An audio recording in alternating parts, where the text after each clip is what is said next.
Autour de la table, est-ce que vous êtes pudique, par exemple? Et peut-être on a bien la même définition de la pudeur. Alors moi, je suis ultra pudique. Moi Mais je sais aussi. pas si vous... Ça dépend avec qui. Ça dépend avec qui. Oui. Ouais. Non, non, mais Oui, Aline, vous chacun êtes ses pudique. affaires.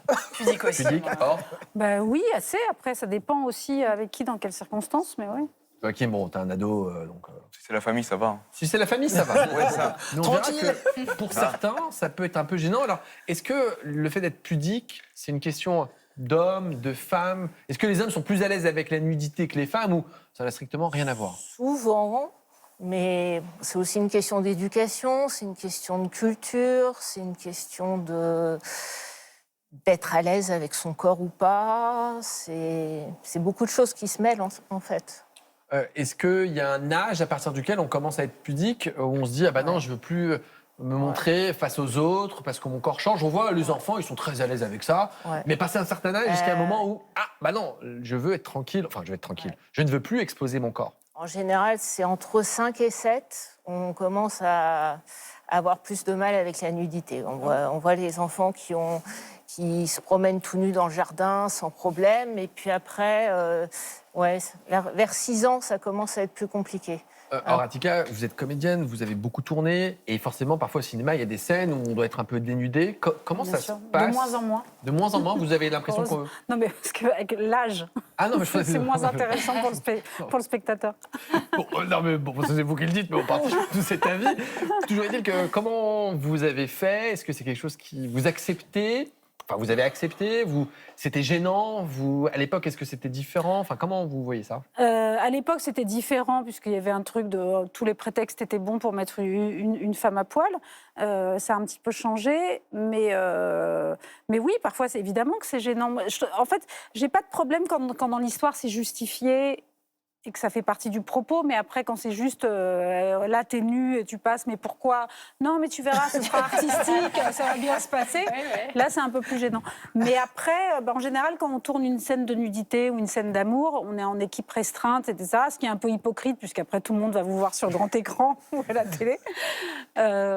Et c'est, en général, très chorégraphié. En tout cas, les scènes d'amour sont toujours très chorégraphiées. Ça veut dire quoi, très chorégraphié? C'est-à-dire que je dois embrasser quelqu'un, on doit s'embrasser. Enfin, c'est D'une mets ta certaine tête comme manière. ça. Bah oui. Non, c'est pas joli à l'image, donc tu mets ta tête comme ça. Enfin, on se retrouve dans des positions qui sont pas très naturelles et qui enlèvent un peu tout sex appeal parfois aux situations.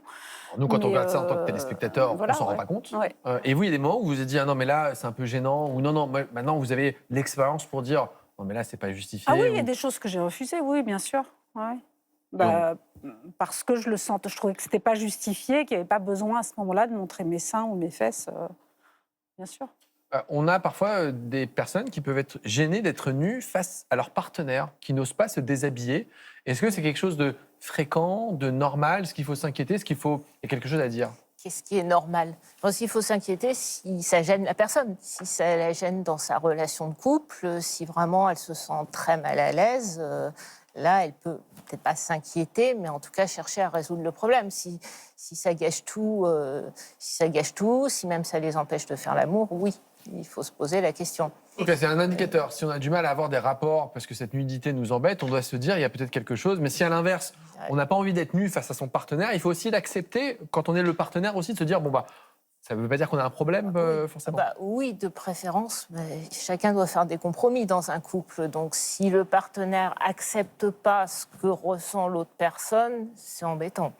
Mais c'est aussi au partenaire d'aider la personne peut-être à être plus à l'aise. Avec des En bonnes lui faisant lampes. des compliments, en Sébastien a raison. l'encourageant. Ouais, des lampes, Ou comme dans- les bougies. ce Ou genre dans de- le noir. Ouais, dans le noir. Dans le noir, et puis avec d'autres sens, avec le toucher, avec peut-être des parfums, avec plein de choses. Et si on est très complexé, que ça soit par son corps nu face à son partenaire ou une autre occasion, comment est-ce qu'il faut forcément voir un psy? Est-ce qu'on peut faire des choses soi-même? Voilà, comment on peut s'accepter mieux? Ça peut aider de voir un psy, ça peut toujours aider de voir un psy, c'est d'en discuter avec quelqu'un de neutre, ça aide parce que c'est souvent quand même ce qu'on disait lié à l'éducation. Si toute votre vie vous avez entendu que c'était pas bien d'être nu, que c'était sale peut-être, que c'était immodeste, tout ce qu'on veut, il y a pas mal de choses à déconstruire. Mais soi-même, on peut faire des choses, on peut déjà se dire que finalement, quand on rencontre quelqu'un, moi, je viens de vous rencontrer là tous, je ne suis pas en train d'imaginer que vous avez des bourrelets à cet endroit, que vous avez un grain de beauté pas beau à cet endroit.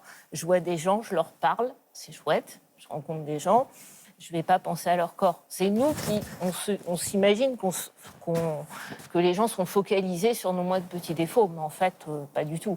On en fait peut-être un peu trop, il faut voir les choses un peu différemment. Alors préparez-vous, regardez vraiment ce reportage incroyable. Les Français seraient aujourd'hui 2,5 millions à pratiquer le naturisme. Un chiffre que moi je ne pensais pas aussi important. Un véritable mode de vie qui favoriserait l'acceptation de soi. Et pour le comprendre, nous sommes rendus dans une piscine parisienne où un créneau leur est réservé chaque semaine. Regardez ce reportage, c'est Idali, Adèle Lecanu et Khalid Mamoun. Choqué.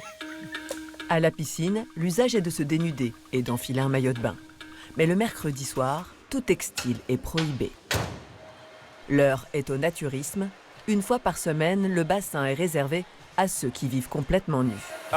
On verrouille les coudes, on appuie vers le fond, on lève. Uniquement les avant-bras. Le naturisme ne se limite pas à un corps dévêtu. C'est surtout un style de vie. Ce soir, ils sont une petite centaine à se retrouver autour de plusieurs activités. Aquagym, natation, yoga, renforcement musculaire. Ici, vivre nu, c'est vivre heureux. C'est un grand bien-être de pouvoir se mettre nu au milieu des autres qui sont nus aussi et de profiter du soleil, de toutes les sensations, du vent, de l'eau sur le corps. Le naturisme, c'est un état d'esprit où on a envie de faire du sport, on a envie d'être dans la nature, on a envie de manger sainement. D'ailleurs, j'ai presque arrêté de fumer. Là, j'ai arrêté de fumer grâce au sport et grâce à la nudité aussi. Se mettre à nu est une chose, le faire en collectivité en est une autre. Le naturisme suppose d'accepter le regard de l'autre sur son propre corps. Une étape qui semble plus difficile à franchir pour les femmes. Ce soir, elles sont en très grande minorité. Ça permet de dépasser ses peurs parce qu'on se met à nu, pas uniquement dans son corps, mais aussi dans le rapport qu'on a vis-à-vis des autres. Ça a changé sur l'acceptation de mes propres, on va dire, mes bourrelets, mes défauts en fait. Quelque chose que je voyais comme des défauts qui en fait, c'est tellement banal que presque je les trouve beaucoup plus beaux qu'avant. On y retourne, messieurs. Donc vous allez y aller mollo. Parce que vous venez déjà d'exploiter beaucoup de votre énergie. Julien est un militant de la première heure. Il a découvert le naturisme à l'adolescence, à l'âge où l'estime de soi est faillible. Il y a trouvé un grand bien-être et des valeurs. Pour lui, la nudité met tout le monde à égalité, loin des codes imposés par notre société. Il y a ce sentiment de liberté psychologique et sociale vis-à-vis d'un monde qui vit à 100 à l'heure, qui nous impose des dictats, qui nous oblige à avoir une apparence et donc un comportement. Et la nudité a cette qualité qui est de mettre tout le monde au même niveau. La liberté est un mot qui revient sur toutes les lèvres. Manu estime que sa vie a commencé avec le naturisme. C'était il y a 30 ans. Son corps est devenu son premier vêtement et a fait de lui un autre homme. Oui, je suis un peu enrobé, donc maintenant je m'assume plus. Mentalement, je suis un peu plus sûr de moi.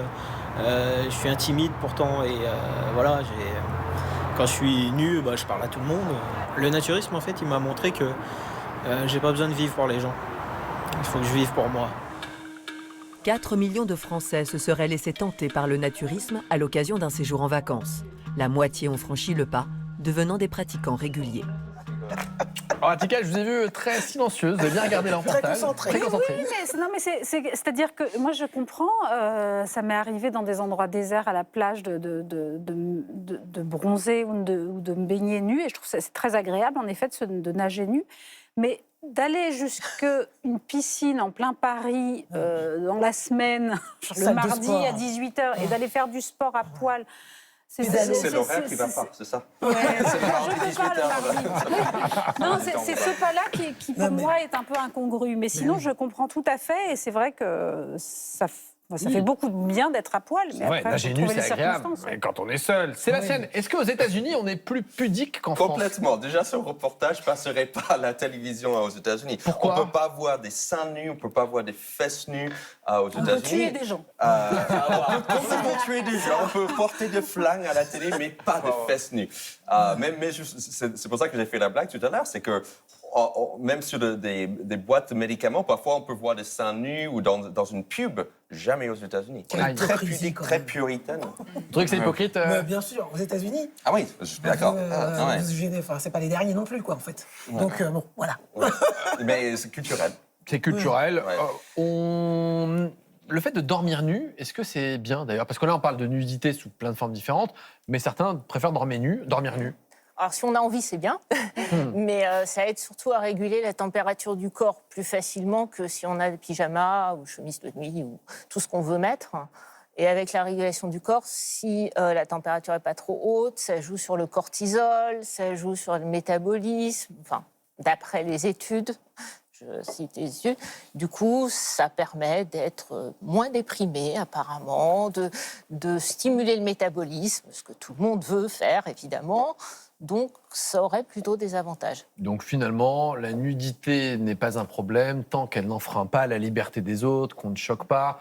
Voilà. Si les gens sont heureux dans cette piscine avec ce créneau-là, le mardi à 18h, on n'ira pas, on a bien compris. En tout cas, ouais, on dira quelle piscine pour y aller ou pas y aller. En tout cas, bon, voilà, chacun est libre de faire ce qu'il veut. Merci d'avoir répondu à toutes nos questions.